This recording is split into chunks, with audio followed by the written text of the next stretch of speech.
इकराम, अगर हम पूरी की पूरी सूरत हाल जो है अफगानिस्तान के हवाले से उसे देखें तो ईरान जिसने शुरू में बहुत अच्छे ताल्लुकात मेंटेन कर लिए थे अफगान तालिबान के साथ, और तालिबान की पिछली गवर्नमेंट जिसके ईरान के साथ प्रॉब्लम्स चलते रहते थे क्योंकि शिया सुन्नी का मामला है। हिंदुस्तान बिल आखिर तालिबान के कदमों में जा गिरा। अनाउल हक, उसकी वजह देखें।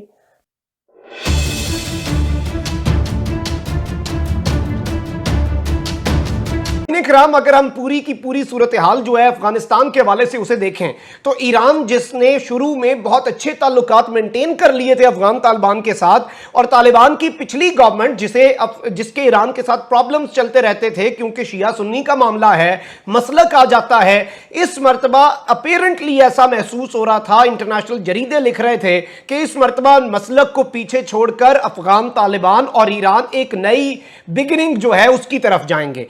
अब ईरान जो है वो किसी भी सूरत ये नहीं चाहता था, ऑल्दो ईरान तालिबान के साथ अच्छे ताल्लुकात चाहता है, लेकिन ईरान ये चाहता था कि पंजशेर कभी फतह ना हो, क्योंकि अगर पंजशेर फतह नहीं होता और तालिबान प्रेशर में रहते हैं तो तालिबान के ऊपर मजीद दबाव डाला जा सकता है इंक्लूसिव गवर्नमेंट का। और ईरान ये चाहता था कि तालिबान की गवर्नमेंट के अंदर शिया रिप्रेजेंटेशन हो या फिर हजारा बिरादरी की जो रिप्रेजेंटेशन है वो भी अफगान तालिबान की गवर्नमेंट में हो, जो कि नहीं डाली गई। तालिबान ने कहा हम शिया बिरादरी जितना उनका शेयर बनता है उन्हें सूबाई हुकूमतों में हिस्सा जरूर देंगे, जिन इलाकों में उनका बनता है वहां पर देंगे, लेकिन जहां पर उनका कोई हिस्सा नहीं बनता इसलिए हमने हिस्सा नहीं दिया। अब ईरान को एक जानिब यह इशू था, ईरान ने उसके बाद मजम्मत कर दी पंजशेर के अंदर तालिबान के हमले की, फिर कहा कि तालिबान ने जो कमांडर मारे हैं रेजिस्टेंस फोर्सेस के वो शहीद हुए हैं, फिर पाकिस्तान के किरदार के ऊपर बात करनी शुरू कर दी, फिर कहा कि पाकिस्तान को कॉन्सिक्वेंसेस फेस करने होंगे, फिर इनके मेंबर ऑफ पार्लियामेंट ने कहा कि पाकिस्तान के डीजी आईएसआई इस सब के पीछे और इस सब के अंदर मुलव्वस हैं। तो ये ईरान ने जो सब कुछ किया है क्योंकि वो तालिबान के ऊपर अपना इंफ्लुएंस चाहता है। और दूसरा ईरान के साथ मसला यह है कि ईरान जो है उसने जब ये स्टेटमेंट्स दी, आपको पता है उससे एक दिन पहले क्या हुआ था, और मैं उस वक्त से ये बात कर रहा था, जो रेगुलर व्यूअर्स हैं वो इस बात को जानते हैं कि उस वक्त मैंने कहा था कि एक दिन पहले ईरान की पाकिस्तान मुखालिफ स्टेटमेंट से इमरान खान को 3 अहम तरीन कॉल्स आती हैं। एक तो कतर के जो अमीर हैं उन्होंने कॉल की, वो एक इंतहाई आम कॉल थी, अलबत्ता ईरान को उससे कोई मसला नहीं था। उसके बाद सऊदी अरब के वली अहद मोहम्मद बिन सलमान और यूएई के वली अहद मोहम्मद बिन जैद, ये दोनों लोग वो हैं जिन्होंने इमरान खान को कॉल्स की, और इन दोनों कॉल्स के अंदर प्रेस रिलीज के अंदर ये बात शामिल की गई कि इसमें अफगान इशू जो है उसे डिस्कस किया गया है। अब मैं आपको यह भी बता दूं कि जब तालिबान ने अपनी पिछली हुकूमत कायम की थी 2006 से 1996 से 2001 तक, उस वक्त दुनिया में सिर्फ 3 मुमालिक थे जिन्होंने बाकायदा तौर पर तालिबान की हुकूमत को तस्लीम किया था, पाकिस्तान, सऊदी अरेबिया और यूएई। अलबत्ता इसके बाद इनका 1998 के अंदर 96 में हुकूमत तस्लीम की, 98 में उसामा बिन लादेन की हवालगी के हवाले से सऊदी अरब के कुछ इश्यूज चले, लेकिन सऊदी अरब इनके साथ अपने ताल्लुकात चलाता रहा। उस वक्त सऊदी अरब एक इंतहाई अहम इस्लामी ममालिक और उम्मत मुस्लिमा के लीडर के तौर पर अहम प्लेयर था। अब मैं आपको यह भी बता दूं कि शहजादा जो हैं तुर्की बिन फैसल, ये सऊदी अरब के इंटेलिजेंस चीफ रह चुके हैं 1979 से 2001 तक, यानी कि जब तक तालिबान की हुकूमत थी उससे पहले से लेकर उस दिन तक ये सऊदी अरब के इंटेलिजेंस चीफ रहे हैं, और इन्होंने अफगान एफर्ट्स के अंदर खुद मदद की तालिबान की to end Soviet occupation of the country, और ये तालिबान हायरार्की के साथ इंतहाई क्लोज रहे हैं। तो ये इस वक्त वो शख्स हैं सऊदी अरब के शाही खानदान के अंदर और वहां के जो पावर कॉरिडोर्स हैं उनमें जिनकी तालिबान बहुत ज्यादा इज्जत करते हैं और तालिबान जिनका बहुत ज्यादा रिगार्ड करते हैं, और जो तालिबान के साथ 1996 से 2001 तक क्लोज कोऑर्डिनेशन में रहे हैं। अब हिंदुस्तान बिल आखिर तालिबान के कदमों में जा गिरा। अनाउल हक, उसकी वजह देखें। तालिबान से इन्होंने खुफिया राब्ते शुरू किए और उसके साथ साथ 3 भाई मैदान जंग में आ गए। कौन से भाई हैं मैं आपको ज़रा डिटेल बताता हूं। क्योरा सर्च इंजन पर एक सवाल पूछा गया कि तुर्की आज़रबाईजान के पाकिस्तान के साथ कैसे दोस्ताना ताल्लुकात हैं।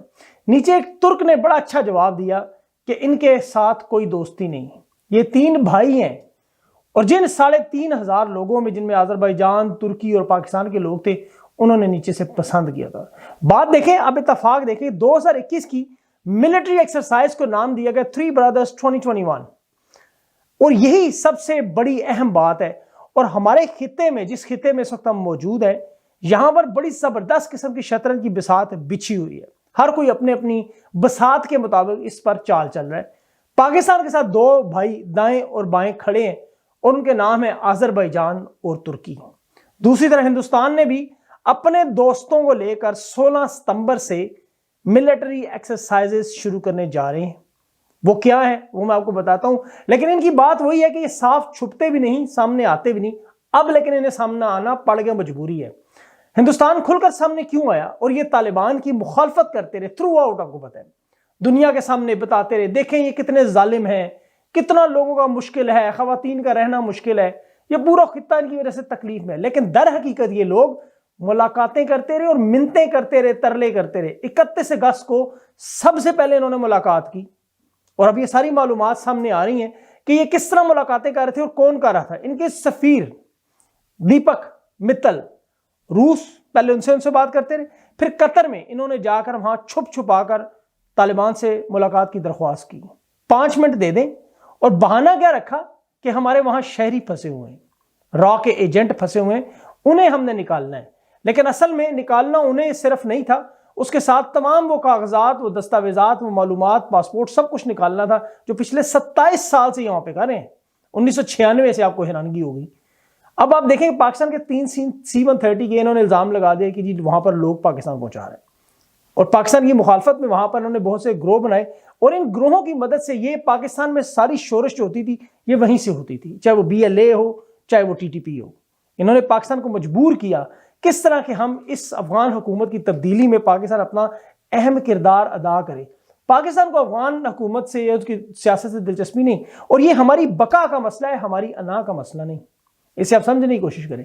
قطر میں ہندوستان کے سفیر کی ملاقات ہوتی ہے، اور اس وقت سیاسی دفتر تھا دوحہ قطر میں، وہاں پر وہ شیر محمد عباس طارقزئی جو کہ اب افغانستان کے ڈپٹی وزیر خارجہ ہیں، ان سے ملاقات ہوئی، اور یہ ہندوستان کی ایمبیسی میں ہوئی، اور یہ کہتے ہیں جی طالبان نے درخواست کی کہ، لیکن یہ درخواست ان کی طرف سے تھی۔ اب مڈل رابطے جو کروانے والے لوگ بھی سامنے آ گئے، انہوں نے کہا میں نکلنے دیں۔ اب دیکھیں امرت صالح کے گھر سے 6 ملین $60 لاکھ نکلے، ہندوستان کے تھرو پیسے آئے۔ احمد شاہ مسعود کو ہندوستان کے تھرو پیسے ملتے تھے، وہاں پر یہ پہنچتے تھے، اور یہی سب سے بڑا ان لوگوں نے مسئلہ تھا۔ یہ امراللہ صالح جو اب صدر اپنے آپ کو ڈکلیئر کر رہا تھا، ہندوستان کا سفیر بنا ہوا تھا کابل میں، بظاہر یہ نائب صدر تھا، لیکن ساری حکومت جو تھی افغانستان کی اس کے پاس تھی۔